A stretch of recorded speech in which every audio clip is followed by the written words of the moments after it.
I'm Stuart here, and we have a bunch of people today. We got Liz Trotter, Dan Smith, and Gosia Baran. Hey guys, how's everybody doing? Good. Yeah. Happy to be here. Smart Business Moves. It is May 10. We're into double digits in May. Right? Yeah. What were we doing a year ago? ago? We were like deep into COVID, right? I mean, it was when it was starting to get real, right? We were deep in COVID last year. Yeah. We were wrapped around the word pivot. I think that was the buzzword this time last year. Pivot. I think you're right, Dan. Yeah, last year at this time, Dan, I was actually doing your campaign, your disinfectant giveaway at that time. Oh yes. Yes, literally. That time it popped on my phone and my things to remember. So, yeah. Awesome. Wow. Already in May. That seems really fast. May 10th. That seems like it was really fast. I mean, I guess you did. Yeah. Who is Facebook user. Robin? In a group and didn't plug their name in. Robin? Sarah? Those are two that I know do that kind of a lot. Say, hey, I don't know who that is. Hey, y'all. So today we have been talking about, so the last few weeks, you guys, we've all been talking about how to get on board with more employees and making a good workforce. And hey, Linda. Oh, that's you, Linda. All right. Didn't plug your name in there, huh? Oh. That's not like her, so it's odd. So today we're going to talk about getting Google reviews. I know you guys saw that. But the reason why we're doing that is not because we're not concerned about having a good place to work, but it matters. You got to have a good place to work. You got to have good, I don't know what I did differently. I don't know either, Linda. Don't worry about it. But you have to be a strong workplace, because if you aren't a strong workplace, then it's going to be really hard to be a good place to work. So that is what we're going to be talking about today. But Tom, do we have any news? Anything that we need to be looking at today? Anything that happened over the weekend other than Mother's Day? Mother's Day. Let's see. Dogecoin took a dive for those of you who are tinkering in crypto. I hope somebody shorted that. How bad was it? I mean, it's I'm hearing that everywhere, so it must have been bad, huh? Yeah, it came back some today. I mean, I don't know. I don't own any. I'm a spectator on that one. Been nice to have bought some at the beginning of the year, though. Like a half a cent. Now it was between 50. It was high as 75. I think it's somewhere in the 50 cent a coin token. Anywho, today was a landmark day for us here in Castle Keepers. Pre-COVID, we had training wages, in some cases as long as like $8 an hour, and we were able to find qualified people. And you grew quickly from there. But today we made an announcement. We pegged our company minimum wage for starting with a trainee at $15 an hour. Wow. So think about that.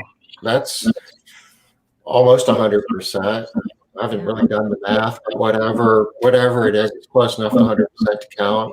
And we might not be done. I just think that's where things are going in terms of wage inflation, and I think that the composition of the workforce post COVID is different than what it was pre-COVID. And I don't want to be the last company to figure out that our wages need to be higher.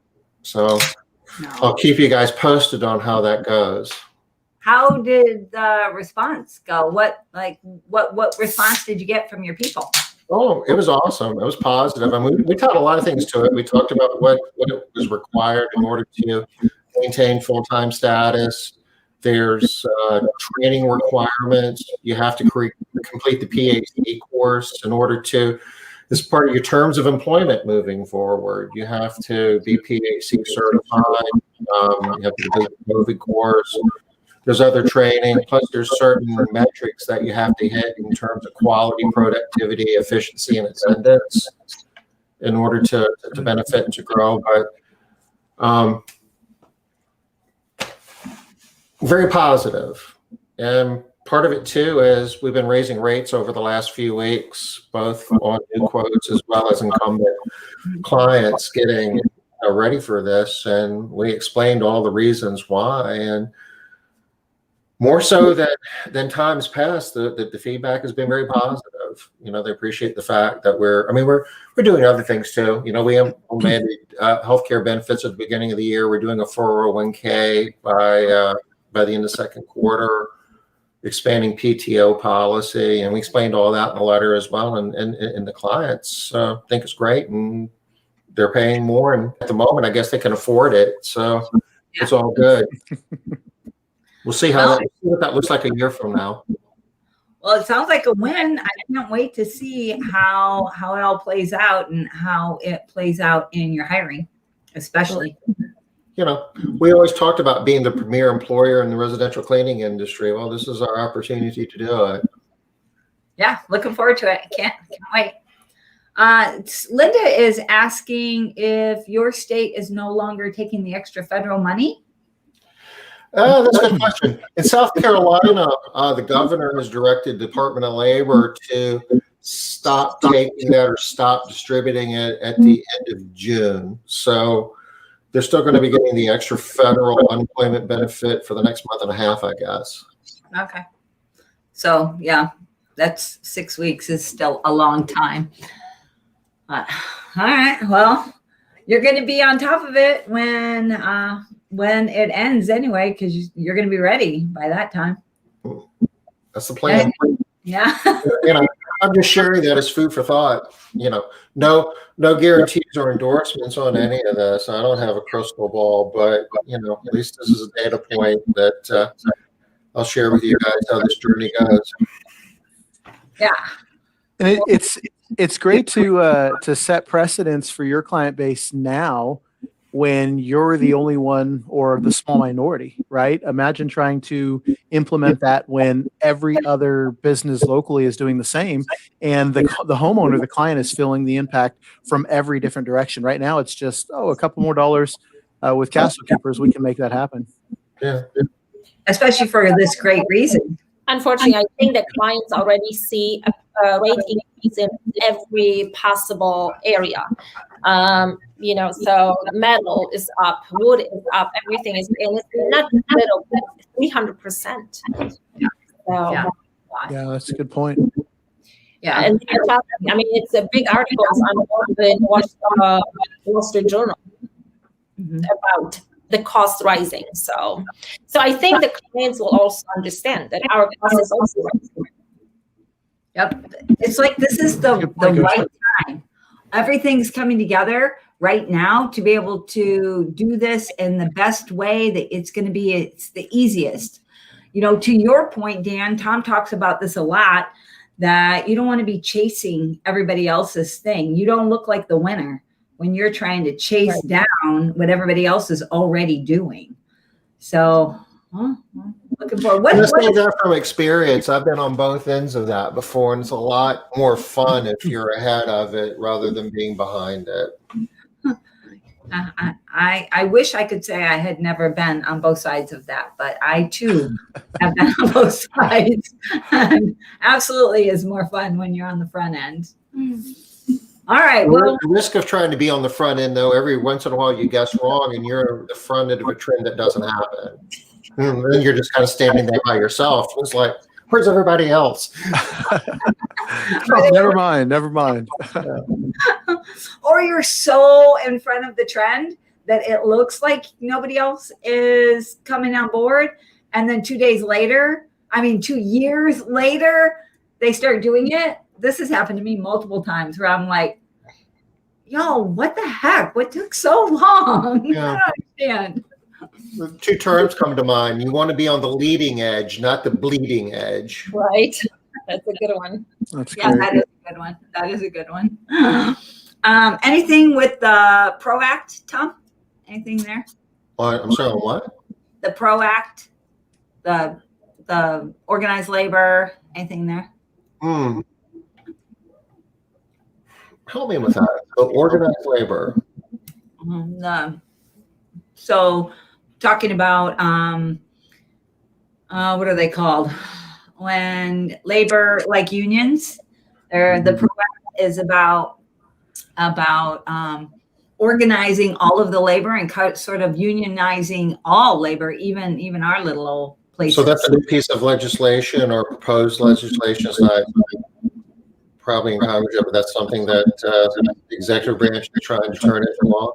Yep. Yeah. And there's a lot of stuff going on about it. I was today when I was talking with Dan and Gosia earlier today, I was on a I guess I don't remember what it was. It was through Cornell University. They were putting on a Zoom meeting about it, and they had people on both sides.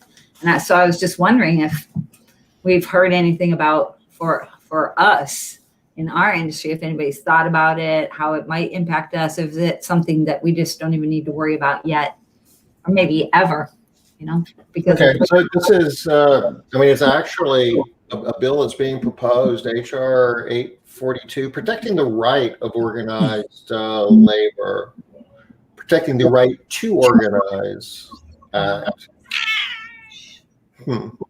No, I'm sorry, I haven't.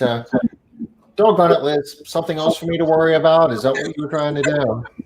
Sorry, Tom. Sorry. All right, never mind. Well, so one problem, she wants to put another one on, Yeah. Hey, you already solved that one. Let's get. Yeah, no, I'm way ahead of it. Yeah. Just another problem solved. Well, let's talk about something fun, something that we can have some more control over, and the ratings. I mean, I feel like this is something that is going to be a lot of fun for a lot of people, because you do have a lot more control over it than we think we do. A lot of times people are like, oh my gosh, a swear word just popped into my head, and that is just weird for me. What? I know. Google's what was it? The what? B word. The huh? B word. Oh. Google. Is it the one I use? That one. Did you hear it? So we don't feel that way. We don't have to feel that way, because we can be in charge, right? We can be in control. And so that's what you guys are going to talk about today. Yeah. That's right. We will talk about that. And, if you ask my husband, I love to be in control. So I'm the one who drives the car everywhere. I do not let him drive because I have to be in control. So nice. That's you put it there really well. And from that we can be somewhat in control over that. We can control anything else these days. Yeah. So let me introduce myself to all of you that are possibly listening. My name is Gosia Baran. I am with Helping Hands Cleaning Services, located in Chicago, on the western suburbs of Chicago and Chicago, and we have another office in Texas. So we have 2 locations. So what can I tell you? Liz, Tom, thank you for inviting me to speak on your show today. Thanks for coming. We're super happy. Yes. And when you invited me, I was like thinking, we were going what to talk about, and you said, what gives you, what brings you most success, or what helps your business the most. So, I was thinking about okay, honestly, what really drives our clients and us and what we can brag about is our Google reviews and our Yelp reviews. Nice. That really, really helps our business and employees and customers. And that I thought, I have to bring Dan on this talk show as well, because without Dan, I would never be where I am today. So Dan is I greatly contribute all my success as far as Google reviews and Yelp reviews. I contribute this to Dan. So I would like to welcome Dan as well. All right. Well, I know you guys, so it didn't even occur to me that other people might not know who you are. So thank you, Gosia, for bringing that up. Right? I know who you are. Doesn't everybody? Right? I thought everybody knew who you were, but I know. So, Dan, you want to give us a quick intro about who you are? Yeah. A company named Homemade Better. Indeed. I would agree that most people know who Gosia is, but I am. My name is Dan Smith. I'm out of Oklahoma City. I have been in the industry for about 5 years now, and like many of us, just working to navigate through the times and grow the business. All in all, committed to the long game, right? So times are a little challenging right now with employees. We've got some unexpected things in the air, but those that stay in the game keep playing. So that's kind of where we're at right now. When I got the call from Gosia, it was a bit unexpected. She reached out to me and said that she had received an invitation to be on your show, and she wanted to know if I would join her. And we kind of talked through what that might look like, and I said, sure, I'd be happy to join. So it's my second time here, and I'm happy to be back. awesome. All right. Well, Dan, it's kind of a big statement that Gosia said that she owes her success as far as Google and Yelp reviews to you, that she would not be where she was if it wasn't for you. I feel like that's a huge statement. Like even Tom's face was like, whoa, wow. It is. Let me tell you this story. Yeah, awesome. Tell us. I feel like right now everybody is Googling my company, and they're like, okay, let's put your money where your mouth is, Dan. And they should. So let me tell you the story, how we got together and how all of this has started. So back in November, Dan and a bunch of other business owners met. We created our own, what's it called? Our own convention, right? I couldn't think of the word. And we were just sitting casually talking about, what helps us in business and what about the reviews and this and that. So we just had a casual conversation, and because I love to be in control, as I said that before, my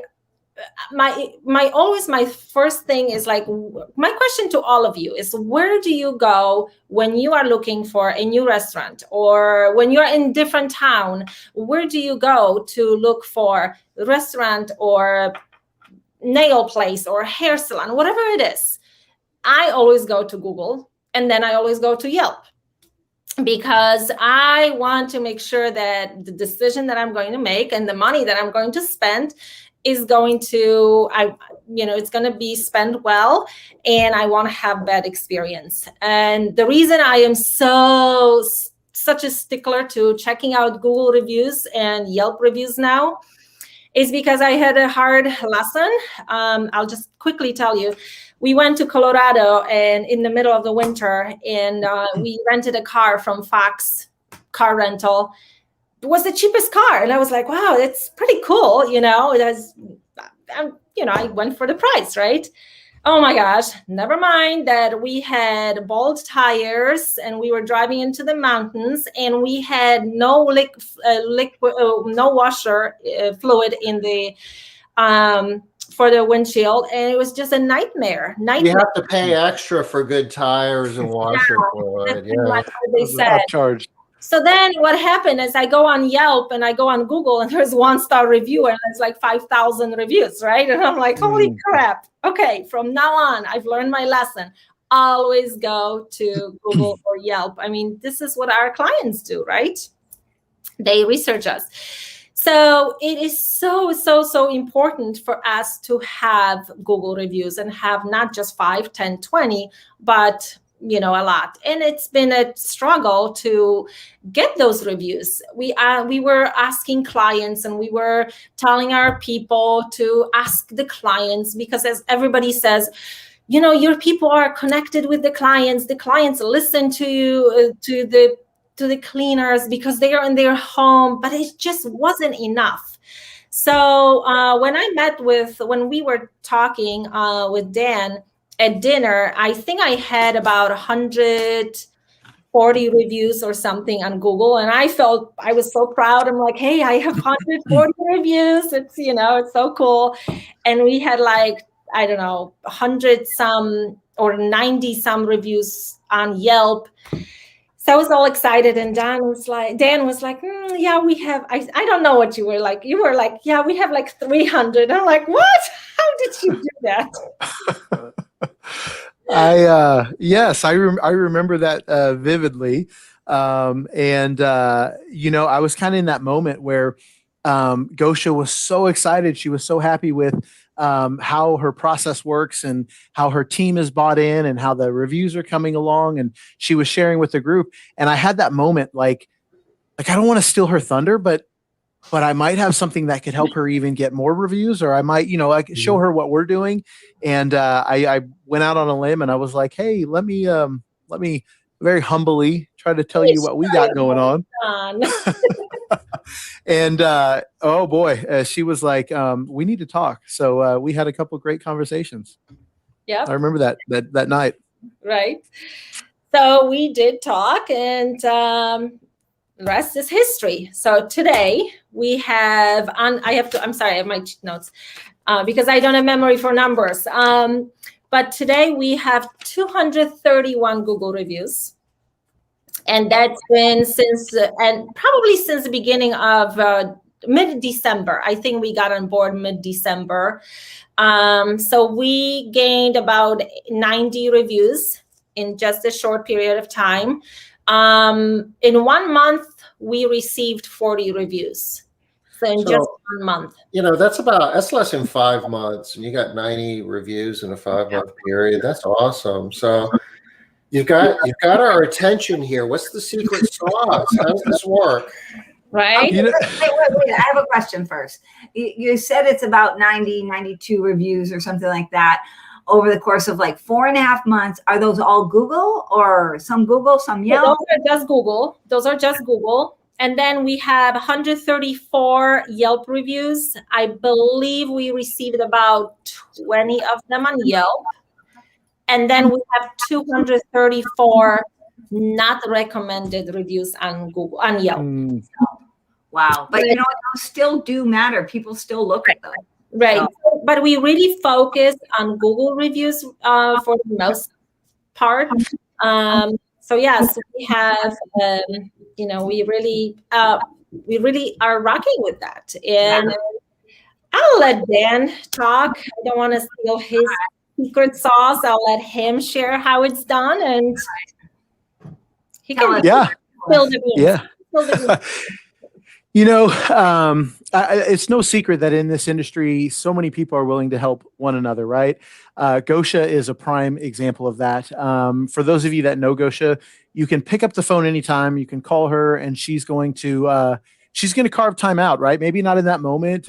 Sometimes maybe so, but she's willing to help and throw it out there. I'm sorry, I just have to speak to that really, really quickly. Gosia came into our MMA group, and she spent an hour doing a presentation to our group on how to make more money for no benefit to her, and it was huge. Like all of the big secrets that you think nobody's ever going to tell you, she told us all of them. So when it comes to people that are, go ahead, Tom. As far as you know all of them, she might have, but she told. It's possible. Why to reinvent the wheel when the wheel is already invented? Come on. Yeah. It's like there's enough homes to clean for everybody.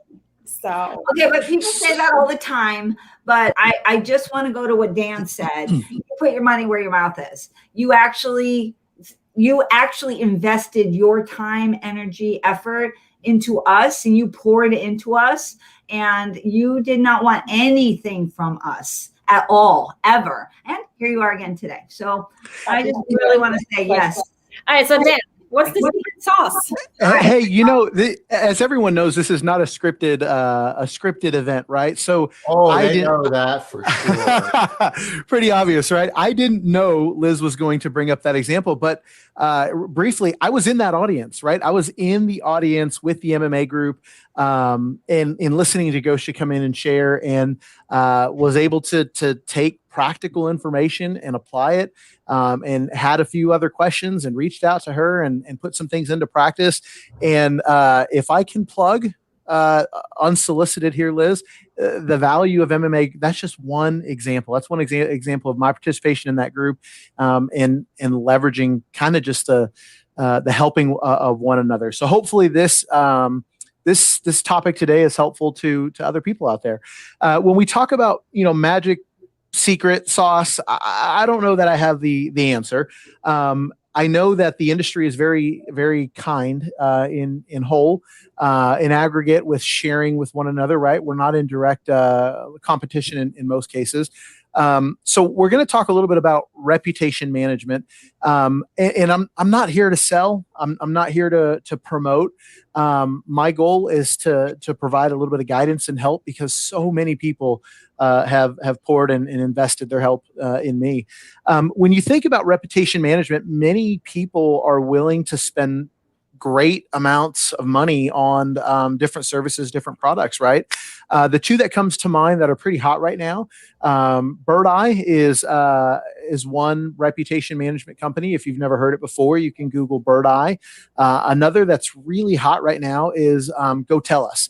I really want to start out by saying I have not used either one of those services, but I know that there are plenty of people that do, who will testify that those are great, great services, and they do a lot of things aside from just helping build legitimate reviews for your business, right? You want to do so with integrity and according to Google's ecosystem. You don't want to get in trouble. So if that's your jam, that's great. They're great products, and they do 20 other things. What I discovered, kind of stumbled across, is the human element of asking for a review. And it really was born out of my personal experience that led to frustration. So I'll share with you, this literally was born in my wanting to increase our Google reviews for our small business, kind of being new to the landscape, right? I said we're about 5 years old. And I would ask people for reviews endlessly, right? Every opportunity I could. And for those of you who have been down this road before, maybe you've had a similar experience. Everyone says yes. Everybody says yes, they're going to leave a review, but nobody does. And I'm determined that that's the case, because people in most cases want to avoid conflict, right? Society as a whole, most normal people rather just kind of avoid conflict. So it becomes so much easier for them to say, oh yeah, sure, I'll do that, when they absolutely have no intentions on doing it. I didn't figure that out until much later. What came first was discouragement. I'm like frustrated. I'm like, but she told me she was going to leave a review and she was so happy. Like she couldn't have lied to me, right? Maybe she just forgot. And then yeah. Our staff also says the same thing. Oh, but they promised. Totally true. And I don't know what else to do. And then they give up too. So, yeah. Hey, TJ's got some solid advice there. Solid advice. Hey, just try one review. That's a bad pathway, I'm sure. So that really kind of is the beginning of my story. And I started to figure out, what could I do to ask for a review, but also follow up. So in the early days, it was me trying to follow up a second time, trying to follow up a third time, not wanting to overstep my bounds and upset anybody or become too obnoxious.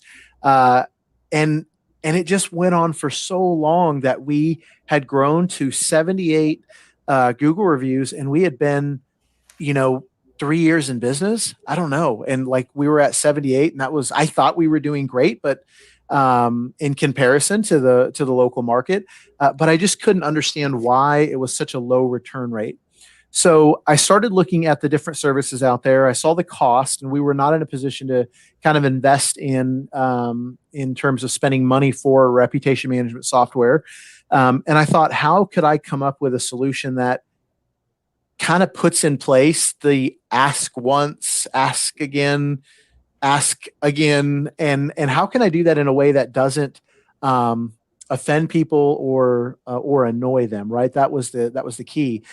So I kind of came up with a script, an idea, an approach, a methodology, and I was so concerned that I was going to upset people that I was on the fence. So my wife and it was one evening, and I was reading to her some of the things that I had put together, and she said, what do you have to lose? And I was center focused on, what if this is a bad idea? Like, what if I ask you for a review and you tell me yes, and then I try to hold you accountable for it?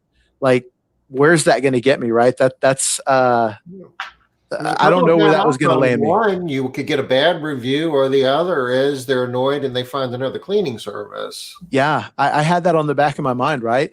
My wife, a little more free-spirited, she kind of put things in reality. She said, hey, try it, and you could always stop. And I thought, okay, that's brilliant, right? I hadn't thought about that part. So here's my take, right? I don't have a magic answer for you, but here's what I've discovered and what I shared with Gosia, and as you heard her testify, has really made a big difference. This is purely my philosophy and my opinion. I don't have any data that the bigger companies have. In this day and age, I'm sure they have metrics galore.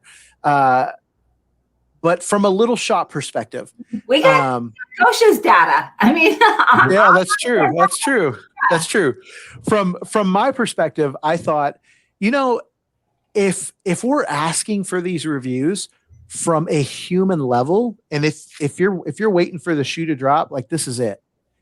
From someone in your office asking for that review, and then that person following up, maybe twice, maybe 3 times, right? Every company is going to be different.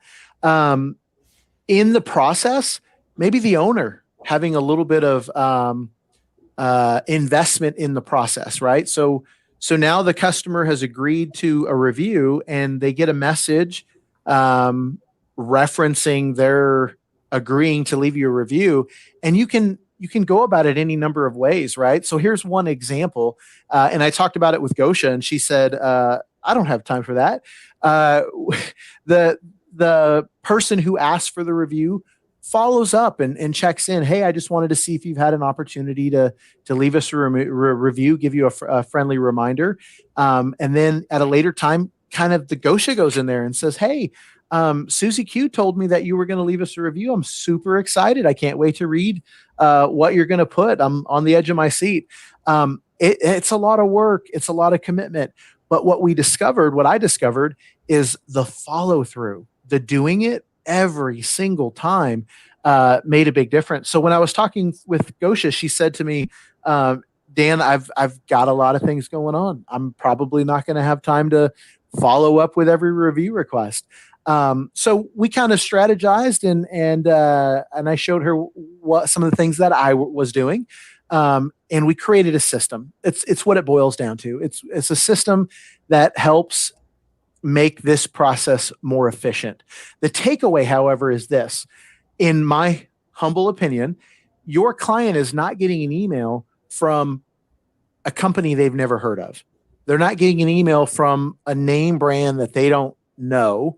They're not getting bombarded by a different survey or outside communication channel.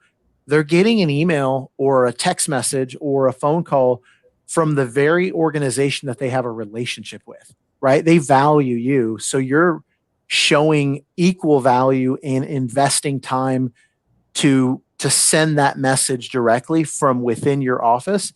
And for our business and obviously for Gosia's experience, it's been a game changer. It's been a game changer. So I'll recap and I'll pause. When I would ask somebody for a review, they would say yes, and rarely would they do it. And as much as I would try to remember to follow up, it kind of just never happened, right? There's other calls that come in and it just kind of gets out of control and try to remember who to follow up with. So we created a system and the system worked. And what I noticed in a year's time, we jumped from 78 reviews to over 200 reviews in a year.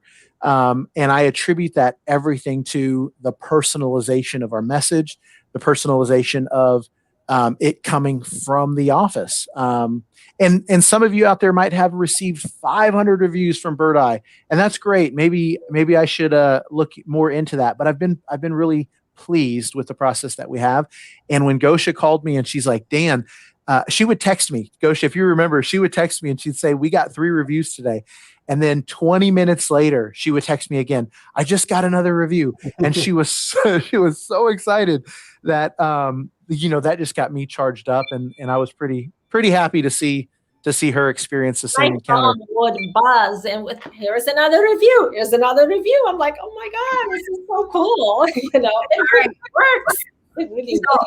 So I feel like you're like stringing us along, and now you're going to tell us like, what? Yeah,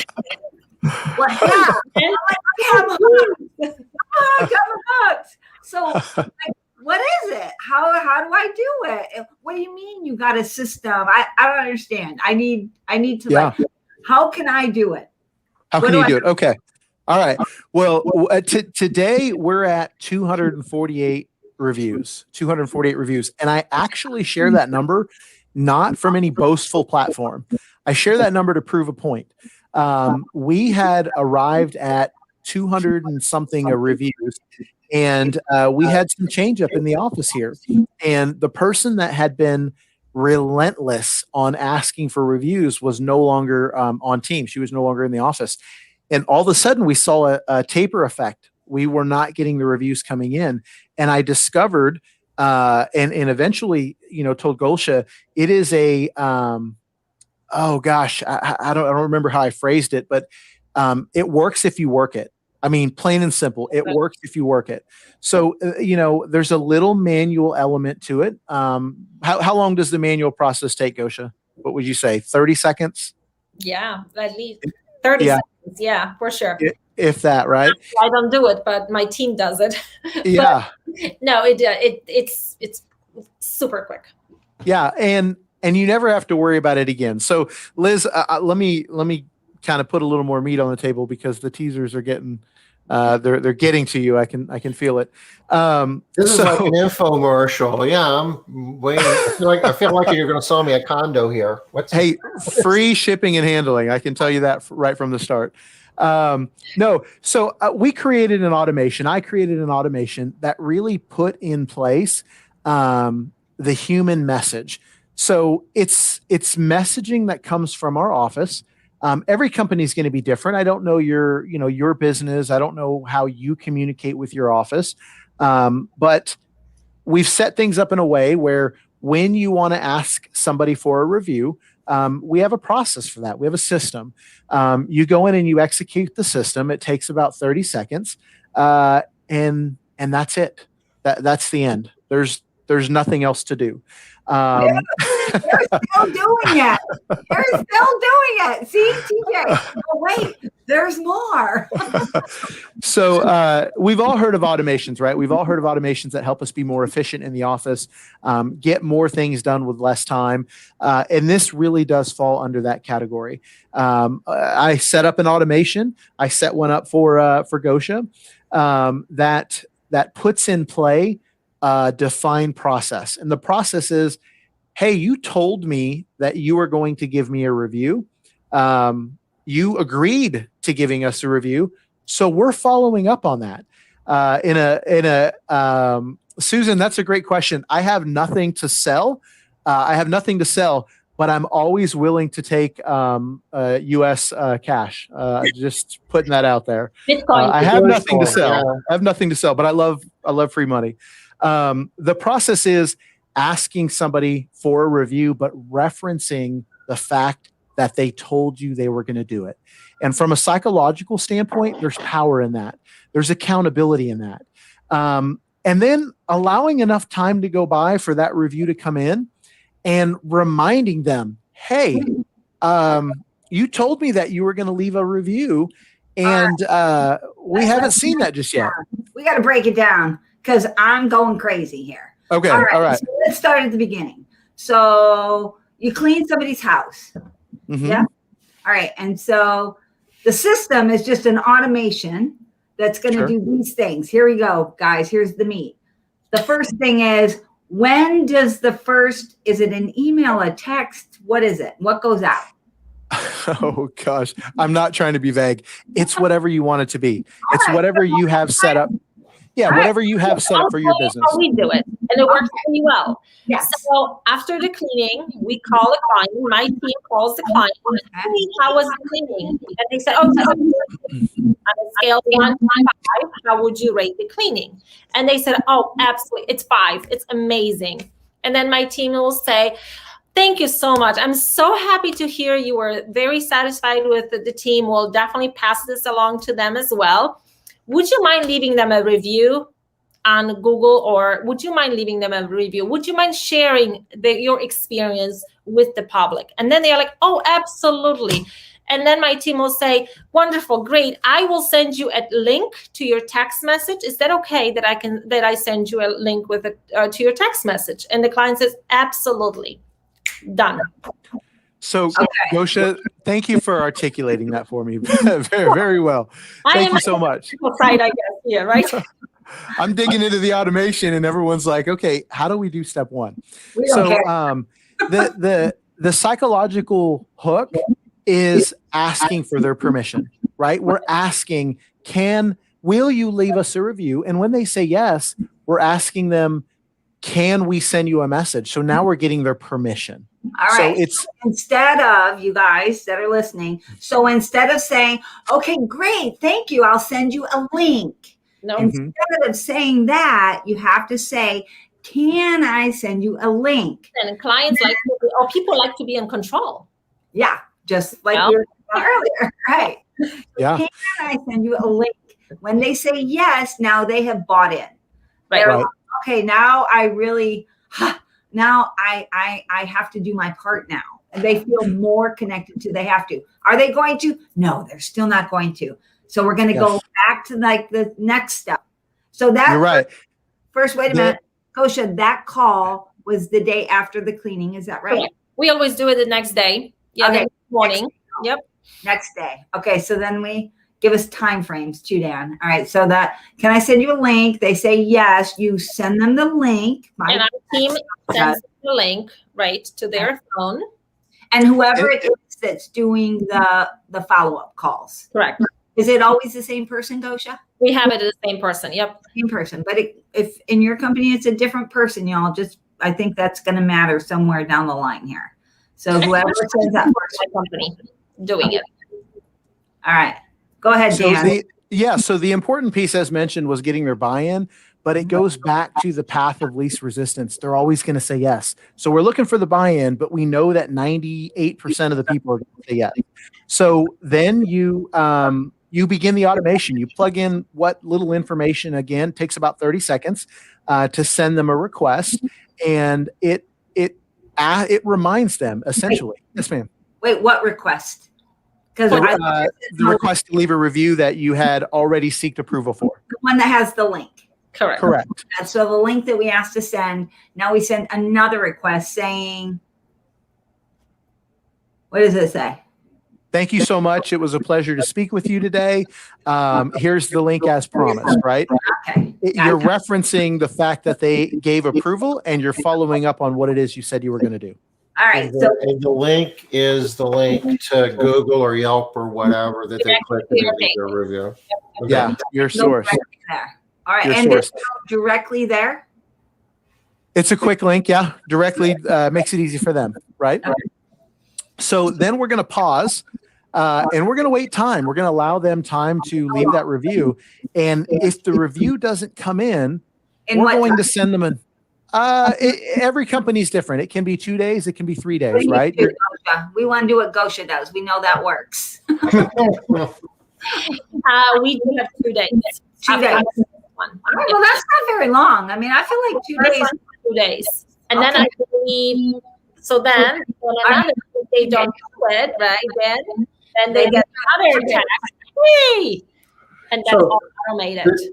The initial text that you're sending, is that all through an automation where you just basically click a button or it goes automatic? Sauce is the automations, yes.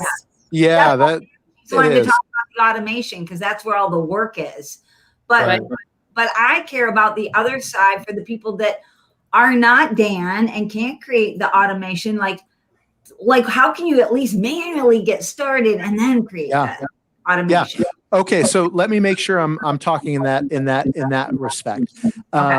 So you're asking for permission. You're sending the first request, and you do so instantly, right? You're waiting 48 hours. And if they don't leave a review, then you're prompting them with a reminder. And for some companies that might be a message coming from the business owner. In Gosia's case, it's a message coming from the person that asked to begin with. And I don't want to get too philosophical or dig too far into the psychology side. But when the person that you promised to leave a review, they've asked you once and you didn't do it yet. They ask you a second time. For some of us, there's an element of, ooh, gosh, wow, yeah, I told her I would do this, and I haven't done it yet. And for some people, that is a prompt to actually go out and do it. And when that message goes out, it has a link again. It's just a coincidental, hey, we're going to slide the link in there. And it's written in a way, the script can be anything, but it's written in a way that says, hey, just want to check in. Thank you so much for agreeing to leave us a review. It's just kind of a real light reminder. It's just a light reminder. Is somebody having to kick these off, or are there reminders being created in the office for people to do this, or is all of this just completely running by itself? It's running by itself. This is the beauty, the entire process invested, Tom, per client, per request, sub 30 seconds. And then you don't worry about it again. Okay. Once they get the review, does somebody have to go in and turn it off? When the review comes in, you log the review as review received, and it shuts the automation. If not, they're going to keep getting reminders to. Yes, that is true on a technical front. I would say from a excitement front, as Gosia can attest to, when they're coming in, like you're fired up, right? You get it. You go in and you plug in, their contact information. People are going to do that because they're celebrating. Yeah, and they're going to see the review come in. And in Gosia's office, for example, we built it to share a celebratory message inside her, her communication channel. So it kind of sparks some internal office competition and excitement, if you will. Okay, so that's another piece that I want you guys to really hear that gets left out a lot. So when you have Sotellus or you have Bird Eye, when the review comes in, that's it, we're done.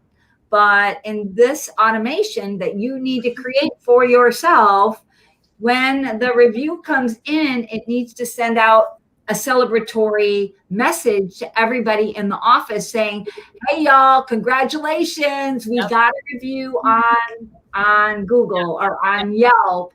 Or, hey, you guys, Michelle got a review on blah, blah, blah on Yelp or whatever. So that there's a celebratory note in there as well. Yeah, and that really just kind of like because I get those. So my phone was blowing up with these, and my team was so excited. They were getting these champagne, whatever. Confetti. Yeah. Think for a moment, the businesses out there and your watchers, how many people have said, to your team, if you get us a review, I'll give you $5 a review. I'll give you $10 a review. And the companies that are successful in that, they might be spending $100, $150, $200 a month in reviews. If they're lucky, that's great. They get to spend that money. On the other hand, there are companies that you're asking their team and they don't really have the buy-in, right? They may not be vested in working in that category, right? They got a hard job as it is. We had a comment that mentioned review shaming, and I really want to take a moment to address that. We live in a busy world. I mean, we live in a world of intentionality, right? I meant to send you that email, Liz, and I entirely forgot. It genuinely forgot to do that, right? I told you that I was going to leave you a review because I really am a satisfied customer, but I had to make dinner for the kids, and the next day I got called out of town, and I just completely forgot. There's a third component, the last and final component. And that message, again, is custom to however your business works.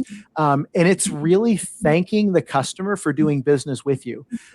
It is not shaming them in this respect. It's not a negative. It's a, hey, we value you so much. Thank you for using our company. If we can serve you again in the future, let us know. And no surprise, there's a convenient link in there should they choose to leave us a review. Now, I can tell you that we see the highest number of reviews on that third message. We see less. It's in order, right? The first message, not a lot of reviews. The second message, a few reviews. By the time the third message comes out, and they're set 48 hours apart, all of a sudden it's like, wow, the reviews come in. So yeah, we've got, about 7 more minutes, I guess, before we get to the top of the hour. Dan, when you set this up, what is the frequency between the first, second, and third message? I know that you said there's a lot of different things we could do, but 2 days between 2 days. First to second, and 2 more days between second and third. Yeah, it's 48. It's 48 hours specifically, right? Because we want to message them during business hours and during a time that they did business with us. Right. But it is set to 2 days in between, and it's proven to be great. And really, it's just another touch point with your client because they may never have intended to do business with weekends? I mean, 7 days a week, it really doesn't matter if it's it doesn't matter. Yeah. Okay. It doesn't matter. Of course, if someone on the technical front wanted to set it up so they were not bothered on the weekend, that could be done. I feel like there's value in capitalizing on the 48-hour segments because we want to be, top of mind when the home is still clean, not 2 weeks later after it's a little rough around the edges. So the manual process of this basically is the upfront call the day after to find out how it went and to ask permission. So let me touch on that. I know we're short on time, but this probably is the most valuable piece that I can leave in the context of everything I've shared today. And that is, we ask for everything when anytime something positive is said. So most commonly, people will ask after checking in when a customer's had a first-time clean. We all do that, right? That's common. That's pretty expected. The part that I like to preach to Gosia and in-office staff here is we ask anytime we know somebody is happy. If someone is called in to say, I need to reschedule till next Thursday, hey, while I have you on the phone, I want you to know Natasha is amazing. We love her. She does so much for our company. Oh, by the way, if I were to send you a message, would you be willing to leave us a review online? The person only called to reschedule their service. I'm calling to update my credit card. You guys are the best. I just referred my friend to you. You're coming to clean my mom's house next week. Thank you so much. Well, good. I'm glad you enjoy our service. Before I let you go, would you be willing to leave us a review? Anytime we know someone is pleased with our service, why would we not ask them to leave a review? And that has been instrumental versus asking after one-time cleans. What's your favorite medium? I guess we heard that Gosia likes text over email. Do you find text to be more effective as well, Dan? In my personal setup, I have a combination of both, Tom. I got text and email set up. Does one work better than the other, or are they both within the same campaign? Well, they're in the same campaign, and here's my philosophy. You have a segment of the population that's going to react well and respond instantly or near instantly to text messages. Equally, you have a segment of the population that will see the text. They will intend to do it. They're going to get to it later, and they completely forget. and then they discover a message in their email. And that email hits them at another time. They're less busy. I've got a multitude of messages going out that again, I want to tell you, when you're hearing this for the first time, the same feeling I had was, whoa, that's way too much. Like, that's way too much. I have never had one person from 78 reviews to 248 say, take me off your list, never send me a message again. It just doesn't happen. Remember, it doesn't happen.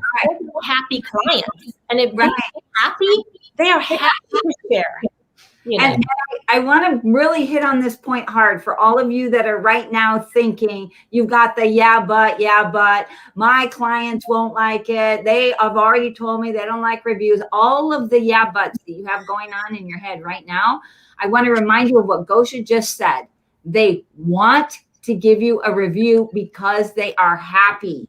So they want to. So when you are giving them the prompt, it's a reminder about what they wanted to do, not what you need. And another thing, if you don't ask, it's not going to happen. So to Dan's point, you have to ask. And I'll tell you, we have now received many reviews lately because we are so busy trying to hire people. Everybody on my team is doing Indeed and ZipRecruiter, everything else. We are not focused on Google reviews. Or Yelp. So you got to be focused. You got to ask. Because there's a finish. It works if you work it. That's the point I tried to make earlier. We pulled off the pedal because we had some office changes, and our review count has slowed down a little bit. So you have to put the work in, but it's worth it. And when you come out on top as the highest reviewed company in your area, we are. Trust me, it makes a huge difference. And when every other caller says you had how did you hear about us? You had the most Google reviews. We hear that all the time. Gosia has told me she now gets that all the time. And also we brag to our new employees. We tell them, please go to our Google so you can see how good we are and how our clients love us and our clients love our teams. And it makes it feel good that they are working for a big company. Yeah. I love that you can say we have the most Google reviews. Yep. Go check us out. And you're asking all of the people that are happy so that Google reviews are good, y'all. So do you use, we have one question here before we have to head out of here, Dan. Robin wants to know if you use reviews to bonus your staff at all. No, I don't. Many cleaning companies do. And your mileage may vary. You may have a team that's happy to solicit reviews and get that $5 or $10 or $20, whatever you pay them. You have companies who attempt to do that and they just don't have a lot of participation with their team. With the process that I'm sharing with the community today, it takes the employees out of that element. They have a lot going on. They're building relationships. They have hard work. They're not dealing with that process. And when you make it very simplified for your in-office staff or just yourself as the owner, it's a time saver that's going to produce many more reviews than just asking for your staff. And Gosia, she comes from the environment of previously engaging her staff to seek reviews. We used to reward our cleaners $50 for each 5-star review. We would get a lot. We would spend in 1 month over $800 on reviews. So it doesn't really sound like you got that much in comparison to what you're getting. It's a game changer. I'm telling you, it's a game changer. So thank you, Dan. Yeah, thank you both. Yeah, Thank you for the invite. Yeah. This is good info. So we are at the top of the hour. Gosia, Dan, thank you both. This was really good information. We're gonna be back Wednesday. We're gonna be picking up on the theme of using technology to grow our business, and it's gonna be awesome. Cool. Very good. Thanks, guys, for having us. Thank you very much. See you Wednesday, 5 o'clock Eastern. Bye-bye. Bye, guys.